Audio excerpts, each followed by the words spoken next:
Senhoras e senhores, muito boa noite. Estamos entrando no ar com mais um programa Brasil em Movimento. Um programa interativo, apresentado aqui pela TV aberta, um programa que busca um link com você. E você conosco também, não é? Queremos, então, hoje tratar de um tema muito interessante, não é? Semana passada, nós tratamos dessas questões de CPI, lá em Brasília, com a Petrobras, que exatamente trata do nosso bolso, dinheiro, gasolina. Mas hoje vamos tratar aqui da nossa cidade de São Paulo, cujo caos continua.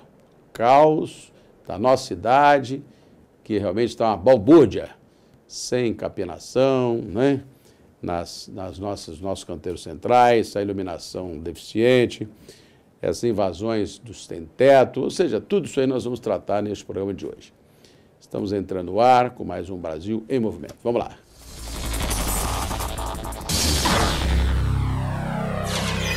Bom, como eu estava dizendo, o caos impera na cidade de São Paulo. Aliás, o título do nosso programa de hoje é exatamente esse. O caos continua a imperar na nossa cidade.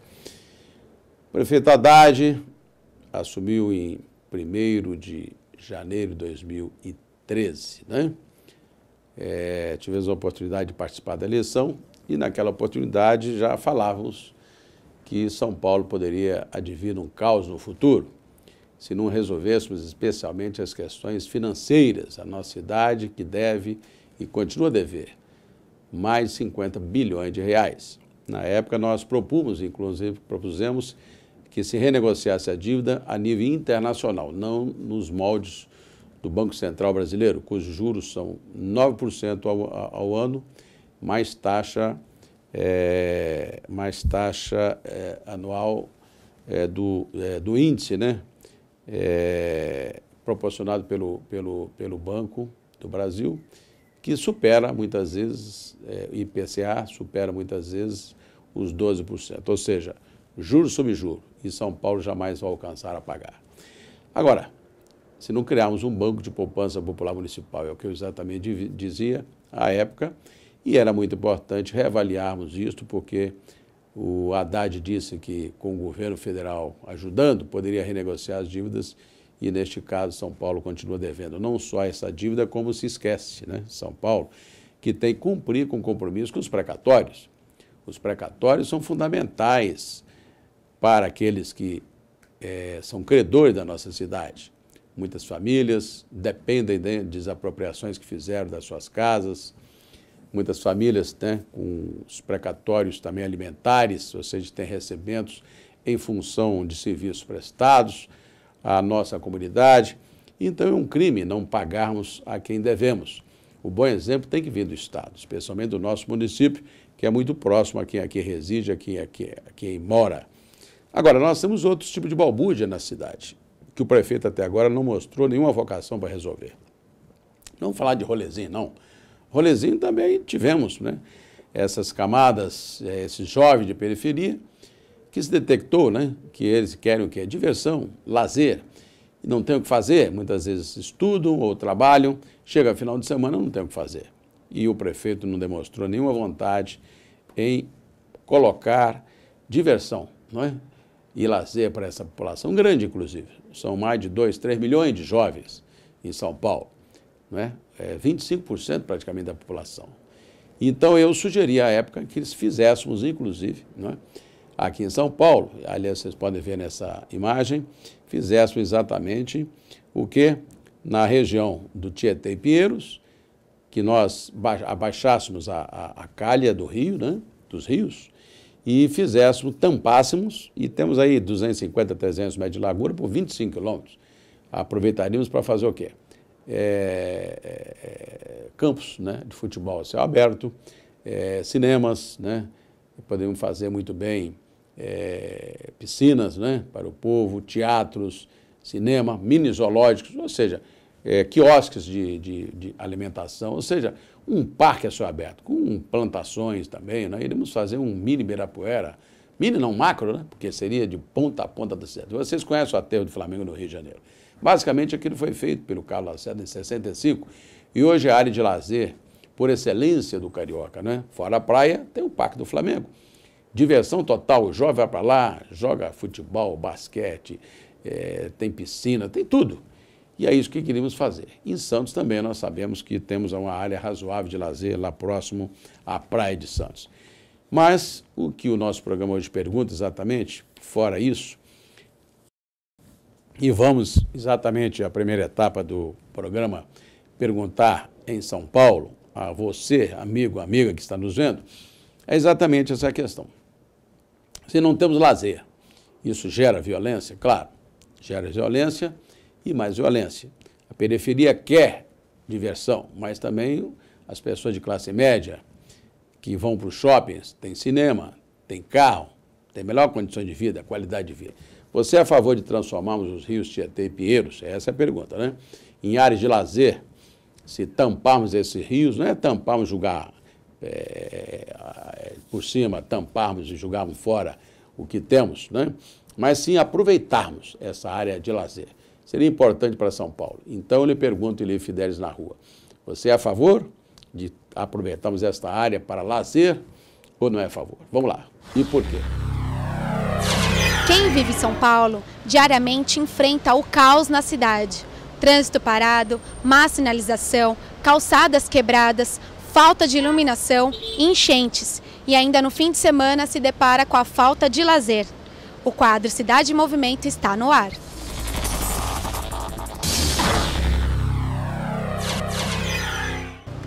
Você acha que falta lazer em São Paulo? Sim, acredito que sim. Falta lazer, principalmente nas áreas de periferias, né? Que eu vejo o pessoal muito envolvido em bares, a diversão deles está voltada mais para bebidas, essas coisas, por falta de lazer, né? Então acredito que falta sim espaços para desenvolver umas atividades, né? Voltadas principalmente para o esporte, né? Falta. Acredito que falta, sim. Na verdade, o lazer é concentrado em algumas partes e a grande massa da população acaba ficando sem contato, até às vezes pela distância. Tem muito lazer no centro, em alguns parques, mas na grande maioria, nos extremos, falta, sim. Falta bastante lazer. Não sei se novos parques, novas zonas que seriam destinadas ao lazer seriam viáveis, mas objetivamente respondendo, falta lazer. Sem dúvida que falta. Você acha que em São Paulo falta lazer? Muito. Muito. As autoridades competentes que têm o poder para isso não dá a mínima para a população. O que você acha de tampar os rios Tietê e Pinheiros, transformando ambos em subterrâneo e aproveitar a área para o lazer? Seria interessante. Passando nessas áreas aí, eu já até pensei na questão de tampar os rios e aumentar as vias também, né? Para fluir melhor o trânsito, né? Não só para a área de lazer, mas também para essa questão do trânsito, né? Para desafogar um pouco mais as marginais, né? Eu discordo. Eu acredito que o rio Tietê, tanto um quanto o outro, deveria ser limpo, né? Deveria haver um programa mais que agisse mais seriamente em cima disso, porque faz parte da natureza do nosso estado, né? Precisa, né? É uma proposta interessante a ser estudada, eu acredito, porque vai aproximar mais, né, a galera que mora nas periferias, lá para o lado da Zona Sul. Então iria fazer o quê? Pistas de bicicleta, né, ciclovias e mais parques. É interessante, é uma proposta a ser pensada. Como podemos ver, a população sim é a favor, né? E isso aí tiraria, naturalmente, grande parte do estresse dos jovens, especialmente. A periferia poderia se deslocar, né, para essas áreas, né? Quem mora na região de Santana, Pirituba, Lapa, chegar aqui até Santa Amaro, as pessoas vão exatamente o quê? Se divertirem, né? Terem área de lazer. E agora, então, afora a questão de sugestão, né? A Copa está aí. E nós temos agora a questão do Itaquera, do Itaquerão. Então, nós vamos agora perguntar a você, né? E conversar com você. O Itaquerão está aí. Mortes aconteceram, essa obra foi feita aí em cima da hora, custou muito mais, né? E aí nós temos aí essa questão de mobilidade urbana não resolvida. Então São Paulo virou um caos. Não se sabe nem se essa Copa poderá acontecer aqui. A FIFA ficou de resolver nos próximos dias. E os prazos estão curtos cada dia mais, até 15 de maio, ou seja, estamos praticamente a um mês, 65 dias da Copa, ou seja, 30 dias antes da Copa, a FIFA quer esse estádio pronto e entregue. Eu, então, realmente estou muito preocupado com isso. Você deve estar também, né? Mas temos mais motivo de preocupação. Por exemplo, nós temos em São Paulo agora a invasão do sem-teto. Está aqui nos jornais de hoje, inclusive, né? Que os sem-tetos, do chamado Movimento de Ocupação, FLM, Frente da Luta por Moradia, inclusive com apoio do PT, né? Estão invadindo os prédios públicos do centro da cidade, estão invadindo prédios privados, né? Estão aí, ó. Vou mostrar aqui para a câmera também, aqui embaixo, olha aqui embaixo, ó. Esse movimento está aí trazendo uma dor de cabeça tremenda para o Haddad. E o Haddad não sabe como sair dessa, né? Embora diz ele que já desapropriou aí em torno de 81 decretos de interesse social, né? Ele fez, assinou pelo menos neste momento, e dizendo que isso não é uma ruptura com o sem-teto e tal, né? Frente da luta por moradia. Mas há de se perguntar, senhor Haddad, por que o senhor vai fazer, por exemplo, a desapropriação próximo ao shopping da Vila Olímpia, onde ali nós temos uma área já dedicada comercial, né? Prédios comerciais, empresariais, de alto nível, de alto luxo. Naturalmente que os empresários já conseguiram tirar dali, com o esforço da própria prefeitura, as favelas existentes, valorizou muito aquela área. A insistência do prefeito em fazer agora uma área como aquela, transformar em Coab uma grande parte, negócio de quase 200 mil metros quadrados, isso vai gerar o quê? Vai gerar grande descontentamento na área e desvalorizar, naturalmente, né? Isso aí é algo, né, que tem que se tomar, digamos, as devidas precauções, que o empresariado que investe, que paga seus impostos, IPTU caríssimo, então, naturalmente, que numa hora dessa, ele não está nada contente. Ora, por que não deslocar essas pessoas para a periferia, que é o mais importante, dando a elas condições para que possam ocupar áreas não desbravadas, né? E nós temos essas áreas, né? Então, eu também vou às ruas de São Paulo perguntar se nessa briga entre prefeitura e a frente, que se dizem aqui, frente da luta por moradia, né? Estão agora, por exemplo, querendo a Barra Funda, uma área nobilíssima, um terreno de 7 mil metros quadrados na rua Cônego Vicente Miguel, na Barra Funda, né? Que também querem. Aliás, o mapa que eu queria mostrar para vocês aqui, ó, está aqui com todas as áreas que eles estão ocupando ou querem ocupar, né? Eu, então, me preocupo muito, porque a sociedade vive em conflito permanente e essas pessoas exigem direitos, não é? E a prefeitura não sabe como sair dessa, né? Então, eu quero saber também do povo de São Paulo. Essa é a segunda questão. Depois nós vamos tratar no próximo bloco sobre a questão da Cracolândia, nós vamos tratar também da cidade que está desajustada em matéria de limpeza, né? Mas vamos falar agora sobre essa questão do sem-teto. Você, amigo, amiga, que levou tanto tempo, tantos anos para comprar o seu imóvel, que trabalha durante 10, 15, 20 anos, você é a favor desse momento sem teto e a prefeitura ceder áreas nobres, como essa da Vila Olímpia e tantas outras áreas aqui do centro da cidade, para os sem-tetos ocuparem? Ou é a favor ou é contra? E por que você é a favor ou você é contra, se for contra? Lia Fidelis, nas ruas de São Paulo, fazendo essa pergunta a você, amigo, amiga, no programa Brasil em Movimento. Vamos lá. Você é a favor do movimento sem teto? Eu sou a favor de um movimento organizado, né? Não o que acontece aqui, né? Da forma que está, eu não sou a favor, não, né? Com essas paralisações aí, fechando ruas, tocando fogo, né? Depedrando, tocando fogo em ônibus, essas coisas aí eu não sou a favor. Eu acredito que tinha que ser, que tinha que se dar mais atenção e que existem muitas pessoas sem moradia em São Paulo e essas pessoas precisam de moradia, alguma coisa tem que ser feita. Eu discordo de invasões no sentido de que a gente não pode se apropriar do que é dos outros. Contudo, eu acredito que a Prefeitura e o Governo do Estado deveriam trabalhar assim em cima dessas propriedades que estão vazias, e já que tem tanta gente sem ter onde morar, por que não, né? Você é a favor do movimento sem teto? A favor, assim, eu não posso dizer que eu sou a favor nem contra, mas seria bom que né, desse um jeito, tirasse esse povo da rua, né, para evitar tumultos, movimentações, etc. Você é a favor do movimento sem teto? Olha, eu sou a favor, porque eu acho que todo mundo tem que ter uma moradia digna para morar, entendeu? Eu acho que essas pessoas deveriam sim ter um acompanhamento, se realmente elas vão querer um lugar para morar mesmo, ou se elas vão querer um lugar e depois vão vender ou vão passar para frente, entendeu? Isso deveria ter uma fiscalização bem séria, mas eu sou a favor sim do movimento, sim. Eu acho que as pessoas têm que ter moradias dignas, acho que a gente paga para isso e eu acho que a gente deveria sim ter.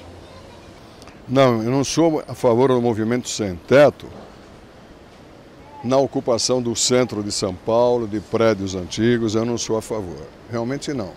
A cidade, como todas as cidades do mundo, devem ser preservadas, restauradas e não entregue aos sem-tetos que, infelizmente, não têm condições de cuidar. A deterioração ia acontecer mais depressa do que os prédios já estão. Então, o movimento deles é justo, mas não com ocupação dessas áreas. Absolutamente não sou a favor. Você é a favor do movimento sem teto? Sim.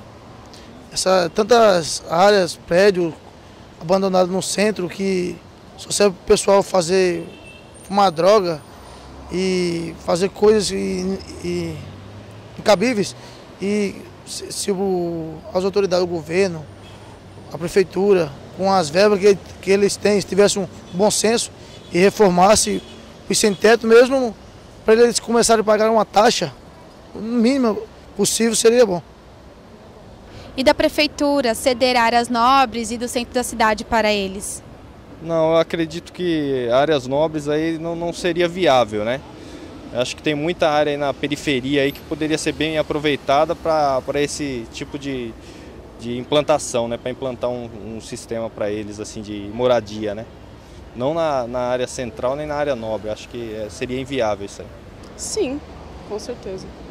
Então, em áreas nobres é meio complicada a convivência, né? Porque a gente sabe que a classe social às vezes interfere um pouco na convivência. Mas sim, tem que ser estudado um local apropriado para colocar essa população que está sem teto, né? Não necessariamente em áreas nobres ou mesmo no centro, né? Se tem lugar inabitável que tem como colocar famílias lá para morar, é viável, é interessante. É isso aí, gente. Como podemos advir, as pessoas desejam que as áreas sejam desapropriadas, áreas que já estão desapropriadas. Área de interesse social, depende do interesse social. Fora isso, nós temos outros problemas, por exemplo, como essa questão da faixa dos ônibus, que é um tema que nós vamos agora exatamente ir às ruas de São Paulo para falar, porque o povo da região de Cambuci está aqui, olha, estão fazendo atos, né, provocando atos, contrariamente à faixa exclusiva de ônibus na Lísio Vasconcelos, que já é uma rua, não é nem avenida, pequena, muito pequena, pequeniníssima. E agora as pessoas estão vendo não poder nem por lá trafegar, porque o ônibus vai tomar todo o espaço. E a única avenida que pega do Cambuci até, por exemplo, aqui em cima, no Ipiranga, né? No Ipiranga vem até aqui na região da Paulista. Né? Nas últimas semanas temos aí a população da região está fazendo movimentos realmente até de nível radical, colocando pneus, impedindo com faixas. Mas por que, prefeito, o senhor não convoca, né, a população para dizer se pode ou não pode fazer isso ou aquilo? A população é que paga impostos, IPTU, IPVA, tudo, né? Então é por isso que eu vou às ruas de São Paulo perguntar com livre fidelis à população, né, olho no olho, no nosso programa Brasil em Movimento, você é a favor que antes que a prefeitura faça essas faixas de ônibus, a população seja ouvida? Você é a favor ou contra? Ou tem que primeiro fazer a faixa e depois perguntar à população? Eu pergunto na Rua de São Paulo, ali, Fidelis, as faixas são importantes ou não são importantes? Primeiro.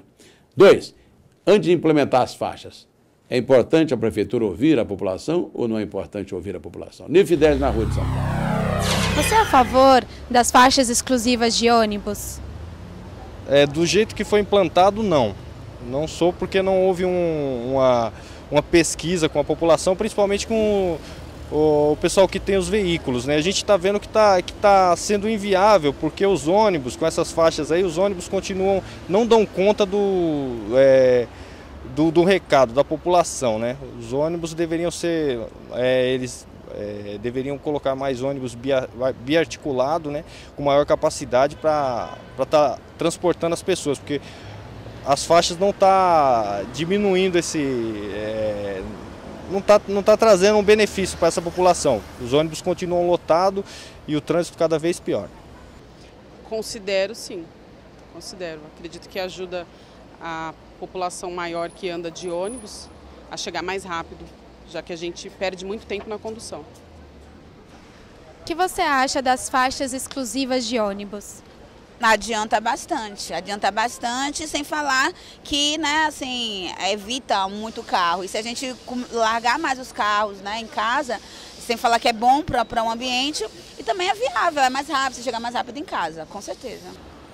Elas são viáveis, ou seriam viáveis, mais do que elas possam estar colaborando, segundo a prefeitura, se houvesse realmente uma consulta à população, né? Aí se teria uma resposta mais consistente, mais adequada. São ou não são? Simplesmente começar a fazer com que os ônibus corram dentro de uma faixa não resolve o problema e não é alguma coisa adequada sem exatamente uma pesquisa feita junto à população. Você acha viável as faixas exclusivas de ônibus? Não. As ruas de São Paulo são muito mal planejadas. Você acha importante, antes da prefeitura implantar as faixas, fazer uma pesquisa, ouvir a população? Sim, com certeza. Isso deveria ter sido feito desde o começo. Sim, porque acaba afetando, né, em relação à população, à moradia de algumas pessoas, às vezes até mesmo o comércio. Então tem que ver, né, tem que conversar, ter toda uma estratégia para não tirar as pessoas, né, das suas casas, dos seus comércios, né? Acredito que sim. Você acha que deveriam, antes de implantar, a prefeitura implantar as faixas exclusivas de ônibus, elas deveriam ouvir a população? Sim, sempre. Tem que ouvir a população sempre, mas infelizmente eles só fazem as coisas que servem de interesse para eles. Bom, senhores, então, como os senhores podem verificar e ver, né? Essa participação interativa do morador de São Paulo, que está exatamente dando as suas ideias, as suas sugestões. É pena que o prefeito se fecha no gabinete e não sai para as ruas de São Paulo para ver como essa cidade está. Eu digo com isso, com tamanha razão, com tamanha certeza, que é só você verificar o Vale do Anhangabaú, sábado e domingo, que o prefeito não vem exatamente para cá ver o que está acontecendo na cidade, que nós temos uma cidade parada, amanhã todinha de sábado, amanhã todinha de domingo, com o fechamento do Vale do Anhangabaú. O prefeito vai mandar fazer a obra de dia, sábado e domingo, gente. Eu saí aqui de Campo Belo, onde é que eu resido, essa região aqui do Brooklyn, onde é que eu resido, Moema, essa aqui é a região que nós trabalhamos aqui, às 11 horas da manhã. Para chegar na 25 de março, eu cheguei 2 horas depois, porque o prefeito simplesmente faz obra todo sábado, todo domingo, de dia. Senhor prefeito da cidade, por que não faz isso à noite? Isso é terrível, travar São Paulo inteira para a pessoa pegar a Radioleste, não consegue. E quem vem de lá para cá também, quem vem do interior, 5, 6 horas da tarde, o engarrafamento terrível na Tiradentes, porque o prefeito não conhece a cidade. Na hora que ele quis fazer média, né, andar de ônibus, ficou lindo, né? Mas agora que o pau comeu, ou seja, as pessoas estão na rua protestando, não querendo exatamente a administração falha como está, o seu prefeito se recolhe para os carros, e blindados de preferência, né? E não vê embaixo, olha, a prefeitura está em cima, né? Em cima, no Vale do Engabaú, e embaixo estão os trabalhadores fazendo obras no Vale do Engabaú em pleno sábado e domingo de dia, provocando os maiores engarrafamentos de São Paulo. Sem falarmos que os ônibus continuam cheios. É necessário o quê? Senhor prefeito, olha aqui, reordenamento das linhas de ônibus. É a sugestão. Temos que fazê-lo. Senão São Paulo continua esse caos. Qualquer empresa pede uma linha, você autoriza. Evidentemente que essas empresas pagam campanha política, todo mundo sabe, né? E na hora dessa não podemos temar com quem manda em São Paulo realmente, que não é o prefeito nem a prefeitura, são as empresas de ônibus, lamentavelmente. Então, fora as finanças públicas que continuam mal. São Paulo pagando bilhões, 6, 7 bilhões anuais. Não tem dinheiro para investir. Por isso que o programa de hoje pede a você que através do nosso Brasil em Movimento, www.brasilmovimento.tv.br, você possa se comunicar conosco, interagir conosco, falar conosco, mandar suas ideias, suas sugestões, criticar também. Queremos críticas. Queremos que as pessoas se sintam confortáveis com o programa, que não é feito nem com autoridades, nem para as autoridades. Aqui nos faz média. Aqui você quer ouvir e falar e interagir com o nosso povo de São Paulo, com o nosso povo do Brasil. Por isso que hoje tratamos de tudo aqui. Ó. Dissecamos essa cidade. E não falamos aqui de Cracolândia, que teremos um tema nos próximos programas, para tratar da Cracolândia, onde o Bolsa Crack não funcionou. Dando 100, 120 reais, o cara continua fumando mais crack, não quer nem trabalhar nem nada. Mais um erro do senhor prefeito. Por isso que está agora gozando da pior dos momentos, né? Inclusive influenciando nas próximas eleições, com certeza absoluta, essa má administração do Haddad.